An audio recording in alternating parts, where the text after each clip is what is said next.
नमस्कार, राधे राधे। स्वागत है आप सभी का सुबोध इनफाइनाइट एजुकेशन में। एक बार फिर से यूनिट लेकर आए हैं, यूनिट 7 एजुकेशन टेक्नोलॉजी की। और वन शॉट रहेगी आपकी कंप्लीट। पता ही है, कहने की कोई बात है ही नहीं आपको। आपके यूनिट का नाम रहेगा guidance academic advising counselling and discipline. Okay, अब देखो, BS नर्सिंग 5th सेमेस्टर की बात चल रही है। हम स्टार्ट करते हैं सबसे पहले गाइडेंस से। किससे? गाइडेंस से। गाइडेंस क्या होती है? गाइडेंस, आप भी किसी को गाइडेंस देते हो और आपको भी किसी ने गाइडेंस दी होगी। गाइडेंस हम नॉर्मली बात करें तो एडवाइस से ले सकते हैं। एडवाइस हो गया, फिर सलाह हो गई। किसी को हम सलाह देते हैं फिर एडवाइस देते हैं, वो भी एक नॉर्मली गाइडेंस के अंदर आती है। कैसे आती है अभी देखेंगे आगे। जैसे कि हम किसी को बोलते हैं कि यार तुम्हें ना, तुमको भी मतलब आपको भी किसी ने गाइडेंस दी होगी कि आपको बायोलॉजी लेनी चाहिए। ठीक है, किसी ने बताया होगा कि आपको मेडिकल फील्ड में जाना चाहिए। तो वो क्या है? वो गाइडेंस ही है। वो जो आपको एडवाइस दी है, वो एडवाइस कौन सी है? उस एडवाइस को हम गाइडेंस बोलते हैं। ठीक है, जो आपके घर वालों ने दी हो, टीचर ने दी हो, फ्रेंड्स ने दी गई हो, किसी के भी द्वारा दी गई हो, वो गाइडेंस। जैसे कि बायोलॉजी लेनी चाहिए आपको, आपको यहाँ जाना चाहिए, इस कोचिंग में पढ़ना चाहिए, इस यूट्यूब चैनल को आपको देखना चाहिए, तो वो सभी क्या है? गाइडेंस हो गई। अब हम इसकी डेफिनेशन देखते हैं। तो guidance is a continuous process of helping the individual development in the maximum of their capacity in their direction most beneficial to himself and to society. Okay, it is help given by one person to another in making choice and adjustment in solving problem। ठीक है, अब guidance होती क्या है? Guidance जैसे कि किसी को प्रॉब्लम हो रही है। जैसे मैंने बताया कि आपको 10th क्लास में आपको प्रॉब्लम थी कि हम कौन सी स्ट्रीम ले, किस सब्जेक्ट ले, कौन सी सब्जेक्ट ले, कौन सी स्ट्रीम ले। तो वो आपकी प्रॉब्लम थी। तो उस प्रॉब्लम को सॉल्व करने के लिए किसी ने अगर आपको दी गई है one person to another person, जिसने आपको दी है वो तो वन पर्सन हो गया एंड आप हो गए अनदर पर्सन। ठीक है, making choice and adjustment in solving problem. Making choice, आपको चॉइस करने के लिए, फिर आपको एडजस्ट करने के लिए, उस प्रॉब्लम को सॉल्व करने के लिए। ठीक है, आपको एक दी गई हेल्प ही क्या कहलाती है? गाइडेंस कहलाती है। ठीक है, अब ऑब्जेक्टिव्स ऑफ गाइडेंस। गाइडेंस के ऑब्जेक्टिव्स क्या है? गाइडेंस के एम्स क्या है? तो इसके एम्स क्या क्या है, ऑब्जेक्टिव क्या क्या है? तो to help in self understanding. पहली चीज तो क्या है कि ये हेल्प करती है किसमें? सेल्फ अंडरस्टैंडिंग में, खुद को समझने के लिए हेल्प करती है गाइडेंस। हम बोलते हैं ना कि यार तुम बहुत अच्छे हो, इस फील्ड में बहुत अच्छे हो, तुम्हें इस फील्ड में जाना चाहिए। तो सेल्फ अंडरस्टैंडिंग को समझने के लिए सेल्फ अंडरस्टैंडिंग में हेल्प करती है। To assist in decision making में हेल्प करती है, असिस्ट करती है। To develop problem solving ability. ठीक है, प्रॉब्लम सॉल्व करती है ये गाइडेंस के थ्रू। कोई भी व्यक्ति है गाइडेंस के थ्रू प्रॉब्लम सॉल्व कर सकता है उसकी एबिलिटी के according. To help in educational and career planning. अभी बताया मैंने एजुकेशनल करियर प्लानिंग में कि बायोलॉजी लेनी चाहिए, क्या लेनी चाहिए। ठीक है, to achieve personal and social adjustment. Okay, personal and social adjustment के लिए भी गाइडेंस दी जाती है। अभी हम देखेंगे आगे कि जैसे कि गाइडेंस दे दी कि मैरिटल इश्यूज हो रहे हैं, शादी से रिलेटेड कोई इश्यूज है, तो उसमें गाइडेंस दे दी आपको। ठीक है, कि यार ऐसा करो, ऐसे इससे ये हो जाएगा। ठीक है, इससे आपकी पूरी प्रॉब्लम सॉल्व हो जाएगी, तो वो गाइडेंस हो गई। पर्सनल इश्यूज में हो गया। हम टाइप देखेंगे भी आगे, देखो टाइप ऑफ गाइडेंस में there are 3 types of guidance. First one is educational guidance, second is vocational guidance, या third one is personal guidance. तो वन बाय वन हम इसको स्टेप बाय स्टेप देखते हैं। फर्स्ट आता है एजुकेशनल गाइडेंस। एजुकेशनल गाइडेंस जो कि एजुकेशन से रिलेटेड है। Helps students in study help student in study habit, course selection, exam stress etcetera. जो भी मैंने आपको बताया, कौन सी सब्जेक्ट लेनी चाहिए, कौन सी नहीं लेनी चाहिए, कौन से में क्या कोर्स है, सेक्शन है, एग्जाम कब है, तो एग्जाम में कैसे पढ़े, उसके स्ट्रेस को कैसे दूर करें, तो वो सभी एजुकेशनल गाइडेंस में आती है। सेकंड आता है वोकेशनल गाइडेंस। अब वोकेशनल की बात करें तो ये सब हमने कम्युनिटी हेल्थ पढ़ी थी, उसके हेल्थ कॉन्सेप्ट देखे थे, हेल्थ की डायमेंशंस देखी थी, उसमें आपने ये शब्द सुना है। उसमें मैंने आपको बताया था अर्नहुड, मतलब कि अपनी एबिलिटी के अकॉर्डिंग कमाना। ठीक है, तो कमाना है तो किससे कमाएंगे? जॉब से कमाएंगे या फिर करियर से कमाएंगे। तो जो ये वर्ड है वोकेशनल है, ये किस में कमा लिया जाता है? कमाने के उद्देश्य में, अर्नहुड में, या फिर अपनी एबिलिटी के अकॉर्डिंग कुछ भी जॉब करना और अपने पैसे कमाना। वहाँ मैंने आपको बताया था। तो यहाँ पर भी वही चीज़ है कि help in choosing the right career या कैरियर और जॉब। ठीक है, पर्सनल गाइडेंस में help in emotional, social and personal issues. कोई आपके पर्सनल इश्यूज है, इमोशंस है, उनको सॉल्व करने के लिए हेल्प दी जाती है। पर्सनल इश्यूज में बता दिया मैंने आपको एग्जांपल, जैसे मैरिज हो गई, ठीक है, कोई फ्रेंडशिप हो गई, कोई रिलेशनशिप हो गई, एटसेट्रा। जो भी आपके इश्यूज वगैरह है, प्रॉब्लम है, उनको सॉल्व करने के लिए। Principle of guidance. अब इसके प्रिंसिपल्स क्या क्या है? गाइडेंस के प्रिंसिपल्स क्या क्या होते हैं? उम्मीद करते हैं अभी तक तो आपको सब कुछ समझ में आ रहा होगा और आगे भी आपको बहुत अच्छे से समझ में आएगा। ये चैप्टर बहुत ईजी है, एक बार समझ लो, बाद में आप अपने हिसाब से इसमें लिख सकते हो। फर्स्ट आता है इंडिविजुअल डिफरेंसेस। अब समझाते हैं आपको heading two heading. Principle of guidance, guidance के क्या क्या प्रिंसिपल हो सकते हैं। तो फर्स्ट प्रिंसिपल आता है इंडिविजुअल डिफरेंसेस। देखो क्या लिख रखा है कि every person is unique and need different help. सभी यूनिक होते हैं और उनको अलग अलग हेल्प की जरूरत पड़ती है। कैसे? सपोज आपके फ्रेंड थे 10th क्लास में, किसी के मैथ अच्छी थी, किसी के साइंस बायोलॉजी अच्छी, किसी के कॉमर्स में इंटरेस्ट था, ठीक, किसी को आर्ट्स में इंटरेस्ट था। तो सभी क्या है, every person is unique, every person is unique, need to different help, उनको अलग अलग हेल्प की जरूरत थी। ठीक है। अब गाइडेंस दी तो आपके टीचर्स ने या फिर पेरेंट्स ने कोई ने गाइडेंस दी कि यार आपकी मैथ अच्छी है, आपको मैथ लेनी चाहिए, आप मैथ के फील्ड में बहुत अच्छे से ग्रो कर पाओगे। दूसरे दूसरे को गाइडेंस दी कि बायोलॉजी लो, मेडिकल फील्ड में जाओ, नीट करो, नर्सिंग करो, स्कोप अच्छे हैं। ठीक है। तो दोनों को क्या है, अलग अलग गाइडेंस दे दी। किसी फ्रेंड्स को दे दी कॉमर्स में जाने की, किसी को दे दी आर्ट्स में जाने की, कि आर्ट्स में जाओ, आर्ट्स में फिर आईएएस की तैयारी करो, आप यूपीएससी करो। ठीक है। वैसे तो साइंस से भी कर सकते हैं, लेकिन उसकी क्या है, आर्ट्स अच्छी थी, हिस्ट्री वगैरह सब अच्छी थी, तो इसलिए साइंस, सोशल साइंस। तो ये हो गया इंडिविजुअल डिफरेंस की। इंडिविजुअल मतलब कि इंडिविजुअल और डिफरेंट मतलब कि अलग अलग, सभी अलग अलग होते हैं, सबको अलग अलग हेल्प की जरूरत पड़ती है। Second is holistic development. दूसरा प्रिंसिपल आता है गाइडेंस का, होलिस्टिक डेवलपमेंट। अब होलिस्टिक वर्ड जहां पर भी आया वहां पर आपके तुरंत दिमाग में आ जाना चाहिए क्या होलिस्टिक का मतलब हमने पढ़ा था सर, फिर हेल्थ के डेफिनेशन आए थे ना, उसके एक दो पॉइंट आगे ही आपने बताया था कि फिजिकल, मेंटल एंड सोशल। ठीक है। तो ओवरऑल चीजें क्या है, होलिस्टिक्स में आती है। वहीं यहाँ पर भी वही चीज है, guidance help in all areas. ठीक है। अभी बताया कि ऑल ऑल पूरी चीजें हैं वो किस में आती है, होलिस्टिक में आती है। तो ऑल एरियाज ऑफ लाइफ, अब यहाँ पे हम हेल्थ को तो रिलेट नहीं करेंगे। ठीक है। यहाँ पे क्या है, ऑल एरियाज ऑफ लाइफ, जो भी लाइफ के चारों तरफ के जो भी एरिया है उन सभी को होलिस्टिक में माना जाता है। जैसे कि पर्सनल हो गया, सोशल हो गया, एजुकेशनल एंड करियर हो गया।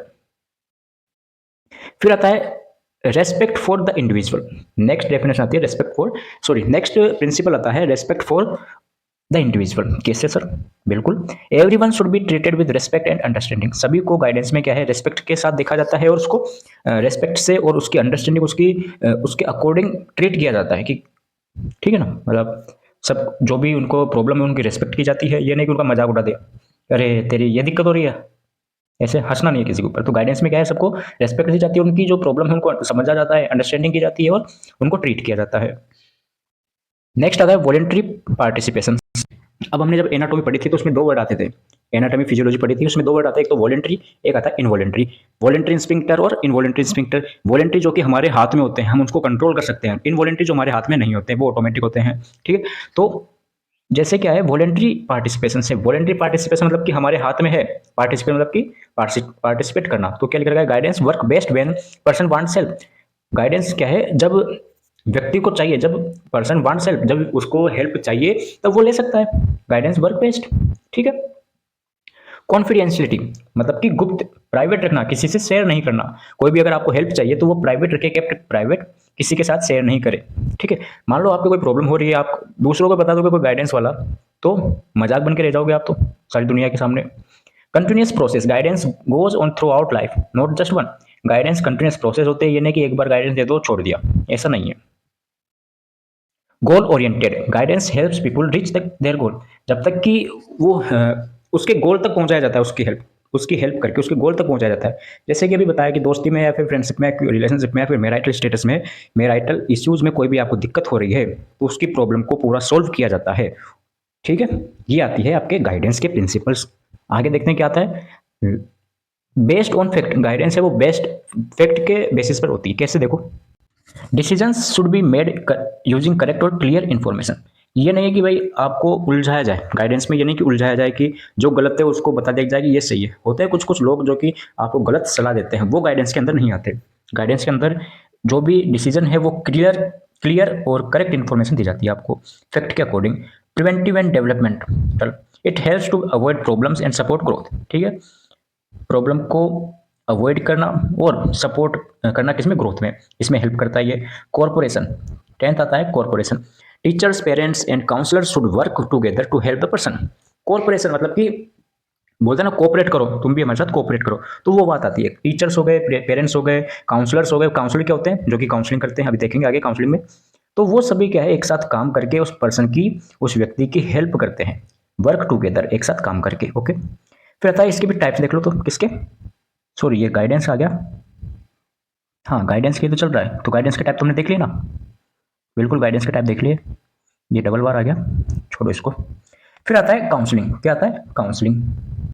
अब गाइडेंस और counselling not same but similar. Guidance और काउंसलिंग है वो सेम नहीं है, लेकिन थोड़े बहुत सिमिलर है। उसमें भी एडवाइस दी जाती है, इसमें भी एडवाइस दी जाती है। उसमें भी भला चाहता है, आपके सामने इंसान है वो भला चाहता है आपका, और इसमें भी भला चाहता है, ठीक है, बुरा नहीं चाहता। थोड़े बहुत है जो कि डिफरेंस है, देखेंगे अभी। काउंसलिंग की सबसे पहले देखते हैं डेफिनेशन। अब काउंसलिंग ये नहीं कि आपकी जो भी चली थी counselling, BSc nursing first semester में काउंसलिंग स्टार्ट हो चुकी है, फर्स्ट राउंड काउंसलिंग स्टार्ट हो चुकी है, वो वाली काउंसलिंग नहीं है। यहाँ पे काउंसलिंग दूसरी है। Counselling is a face to face helping, face to face helping relationship between two people.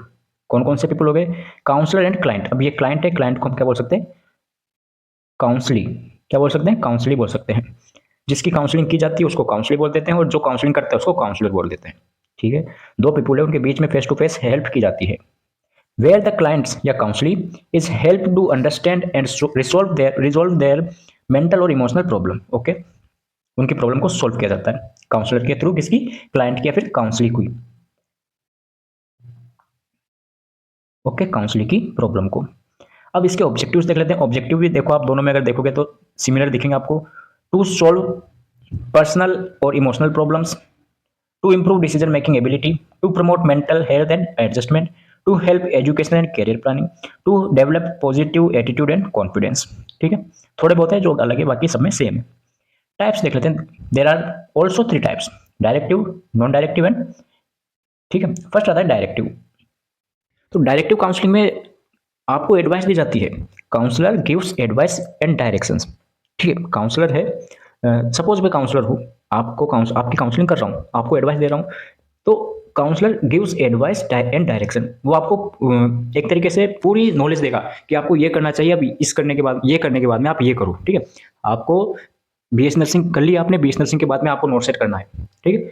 Counselling कर दी मैंने आपकी कि बीएस नर्सिंग के बाद में आपको नोट सेट करना है, और एक एम्स में बढ़िया अच्छा नर्सिंग ऑफिसर बनना है, ठीक है। मैंने आपकी बढ़िया काउंसलिंग कर दी, फिर आपको लगा यार अच्छे बोल रहे हैं सर, यही करेंगे।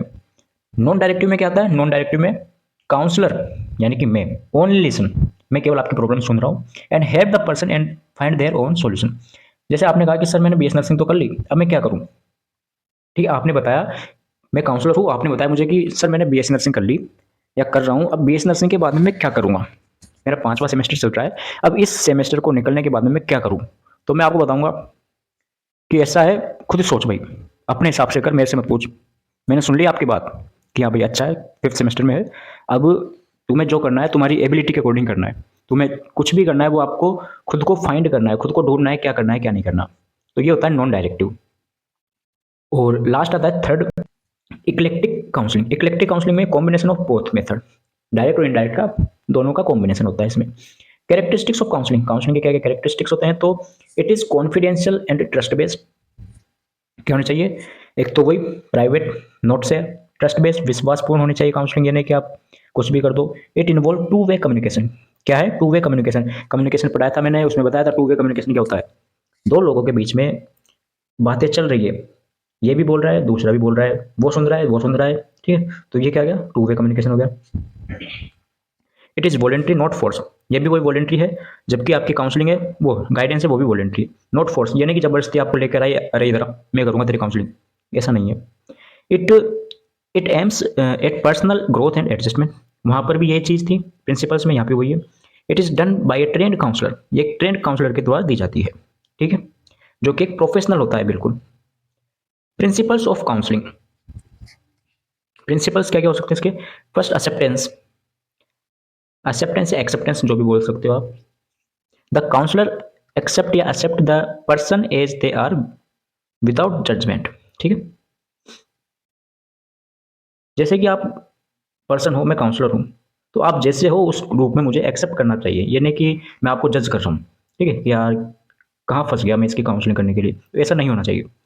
कॉन्फिडेंशियलिटी की अभी बात कर ही ली, प्राइवेट होना चाहिए, शेयर नहीं करना चाहिए। इम्पैथी, इम्पैथी होती है the counsellor try to understand the person feelings and situation. Person की या फिर आप, जैसे कि आप हो, आपकी काउंसलिंग कर रहा हूँ मैं, तो मुझे आपकी फीलिंग्स को समझना चाहिए।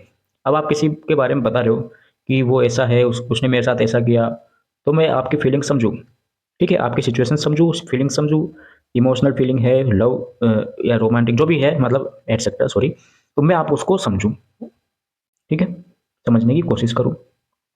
रेस्पेक्ट, आपकी जो भी every individual is treated with respect and dignity.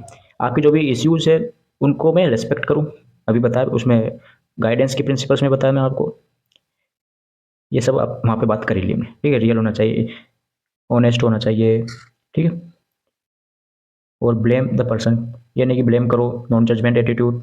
Counsellor does counsellor does not criticise और ब्लेम द पर्सन, ये नहीं कि जैसे मैंने आपकी काउंसलिंग करी तो मैंने आपके ऊपर ब्लेम कर दिया कि भाई मैंने तो सही बताया था, तुमने गलत कर दिया इसको, ठीक है, ऐसा भी नहीं होना चाहिए। तो और नेक्स्ट आता है काउंसलिंग प्रोसेस, इंपॉर्टेंट है, इंपॉर्टेंट लगा लो आप। काउंसलिंग प्रोसेस क्या होता है? अब पूरी प्रोसेस काउंसलिंग करने की वो सभी किस्में आती है काउंसलिंग प्रोसेस में, step by step. Counselling process, step by step helping process between counsellor and client या काउंसलिंग। काउंसलर यानी कि मैं, क्लाइंट मतलब कि आप, हम दोनों के बीच में स्टेप बाय स्टेप प्रोसेस है हेल्प करने की, कि मैं आपको कैसे हेल्प कर रहा हूँ, तो वो सभी किस्में आती है काउंसलिंग प्रोसेस में आती है। अब मैं काउंसलिंग नहीं कर रहा आपकी, एक एग्जांपल से बता रहा हूँ, क्योंकि काउंसलिंग कौन करता है? काउंसलिंग करता है एक प्रोफेशनल काउंसलर ही काउंसलिंग कर सकता है, ठीक है। इट एम्स या it aim is the to the help the person understand their problem. इसका क्या उद्देश्य है? ये एक तो जो भी व्यक्ति है, जैसे आप हो, आपकी काउंसलिंग करवानी है, तो आपकी प्रॉब्लम को समझे, पहली चीज। मेक बेटर डिसीजन, अच्छा डिसीजन दे आपकी प्रॉब्लम को समझकर। Bring positive change in the life, और आपकी लाइफ में एक अच्छा पॉजिटिव चेंजेस लाए, ठीक है। अब हम इसकी स्टेप बाय स्टेप देखते हैं। तो फर्स्ट स्टेप आती है आपके पास आपकी कंप्यूटर स्क्रीन पर, ये एस्टेब्लिशिंग, क्या आती है? Establishing relationship. This is the first and most important step. सबसे मोस्ट इंपॉर्टेंट स्टेप कौन सी है? एस्टेब्लिशिंग या एस्टेब्लिशिंग रिलेशनशिप। क्यों? क्योंकि अगर ये सही तरीके से नहीं होगी तो आप मुझे आपकी प्रॉब्लम नहीं बताओगे, और नहीं बताओगे तो मैं सॉल्व नहीं कर पाऊंगा, ठीक है। The counsellor build trust, understanding and comfort with client. इसमें क्या करता है? इसमें जैसे मैं हूं, मैं आपकी काउंसलिंग कर रहा हूं, मैं एक काउंसलर हूं, प्रोफेशनल काउंसलर हूं, और आपकी काउंसलिंग करनी है, आप काउंसली हो या क्लाइंट हो। तो सबसे पहले मैं क्या करूंगा? सबसे पहले मैं एक ऐसा इन्वायरमेंट बनाऊंगा कि आप कंफर्टेबल हो सको मेरे सामने कंफर्टेबल हो सको, आपके साथ मजाक करूंगा, ठीक है, आपको एक सेफ फील कराऊंगा, ताकि आप आपकी फीलिंग से वो मेरे साथ शेयर कर सको, ठीक है। आप जो भी बता रहे हो, काउंसलर लिसनिंग, काउंसलर हूं मैं, तो मैं आपकी पूरी चीजें हैं वो सुनूंगा, रेस्पेक्ट दूंगा आपको, आपके इमोशंस को रेस्पेक्ट दूंगा, और आपकी पूरी बातें सुनूंगा, मैं आपको कंफर्ट प्रोवाइड करूंगा ताकि आप बता सको मुझे, ठीक है। सेकंड आता है असेसमेंट। क्या आता है? असेसमेंट। काउंसलर यानी मैं try to understand the clients problem and situation. इसमें मैं क्या करूंगा कि आपकी जो भी प्रॉब्लम है उनको मैं समझूंगा, समझने की कोशिश करूंगा। अब और इन्फॉर्मेशन कलेक्ट करूंगा। अब इन्फॉर्मेशन कैसे कलेक्ट करूं मैं? पहले में तो मैंने क्या एनवायरमेंट बना दिया अच्छा सा, अब मुझे कलेक्ट करना है इन्फॉर्मेशन। तो इन्फॉर्मेशन कलेक्ट कैसे करूं मैं? ऑब्जर्व करके कर सकता हूं, टेस्ट लेके, क्वेश्चन पूछ के, कैसे भी मैं आपको इन्फॉर्मेशन कलेक्ट कर सकता हूं। This help to know what the client need. ये क्या करता है? इससे पता चल जाएगा कि आपको क्या प्रॉब्लम है, आपको क्या चाहिए, आपका मेन इश्यू क्या है, आपको प्रॉब्लम कहाँ पे हो रही है। क्या आपको किसी लड़की ने धोखा दिया, या किसी लड़के ने धोखा दिया है, या आप पढ़ाई में फर्स्ट रैंक से सेकंड रैंक पर आ गए हो। ओवरऑल जो भी आपके इश्यूज है वो पता कर लूंगा मैं।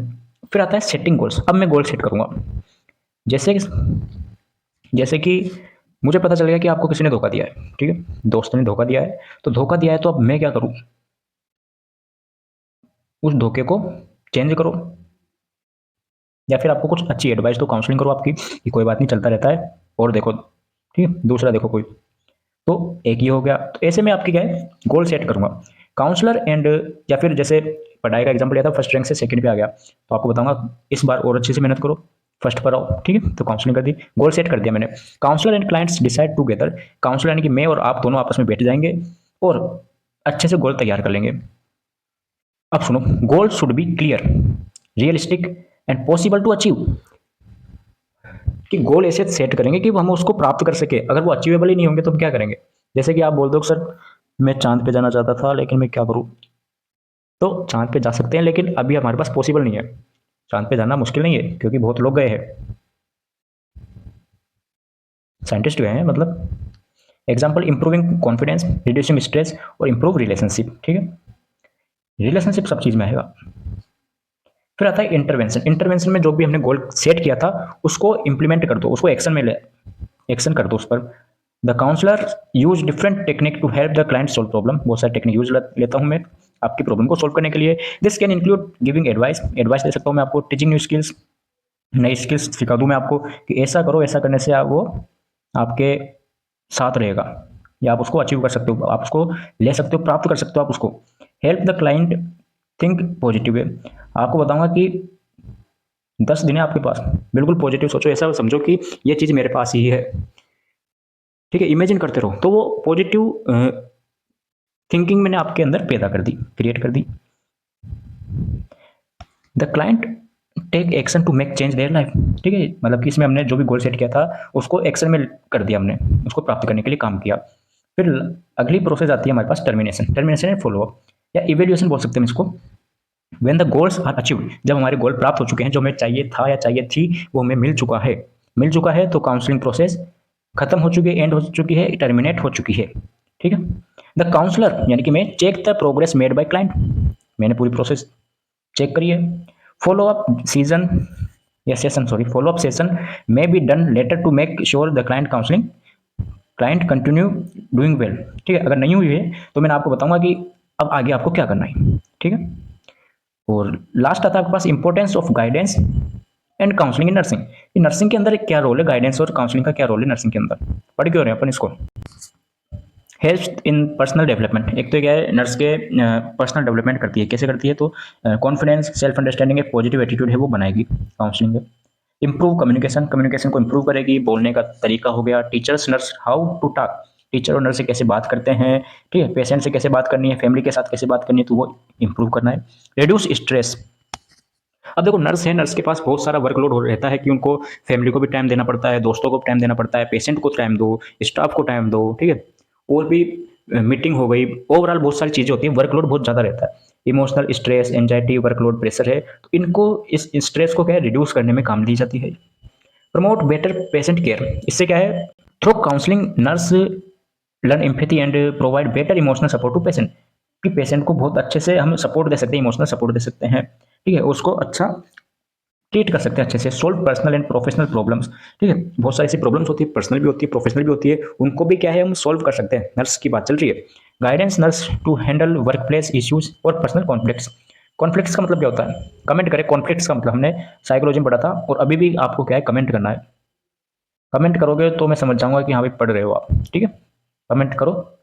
बाकी तो ये लेक्चर कंप्लीट होता है आपका। और एक बात और है, यूनिट 7 तक हो चुकी है, एक यूनिट और बच रही है, यूनिट 8। अब आप कहोगे सर एक यूनिट आपने उस शेड्यूल में नहीं डाला था, यूनिट नंबर 10, हाँ 10, एनसीडी वाली, नॉन कम्युनिकेबल डिजीज, तो वो इसलिए नहीं डाली, उसको मैं इसलिए नहीं करवा रहा इस बार कि जो वो यूनिट है नॉन कम्युनिकेबल डिजीज वो मैंने एमएसएन में करवा दी है, उसमें ज़्यादा नहीं आएगा क्वेश्चन, बहुत कम चांस है उसमें से आने के। क्यों, देखो उसमें एक तो कैंसर हो गया, ठीक है, पढ़ा दिया कैंसर, हाइपरटेंशन है, हाइपरटेंशन पढ़ा दिया है, ठीक है, एमएसएन में जाके देखो, इधर से डायबिटीज़ हो गया, ठीक है, ऐसी चीज़ें हैं जो कि मैंने वहाँ पे करा दी है। एमएसएन में आप जाके देख सकते हो, पूरी प्लेलिस्ट ऐसे की ऐसे बन रही है, बिल्कुल सेपरेट प्लेलिस्ट है।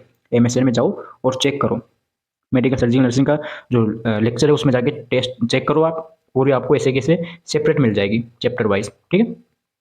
तो इसलिए नहीं करा था क्योंकि अभी पता है आपको टाइमिंग का, टाइमिंग थोड़ा कमी है, ठीक है। बाकी तो नोट्स आपको टेलीग्राम पर मिल ही जाते हैं, और कोई डाउट हो तो बताओ। केवल एक यूनिट और बच रही है, 8वीं यूनिट, ठीक है, कंप्लीट सिलेबस हो चुका है आपका। बाकी तो पढ़ते रहो, मस्त रहो, मिलते हैं लेक्चर में, और आपको क्या चाहिए कमेंट करें। राधे राधे।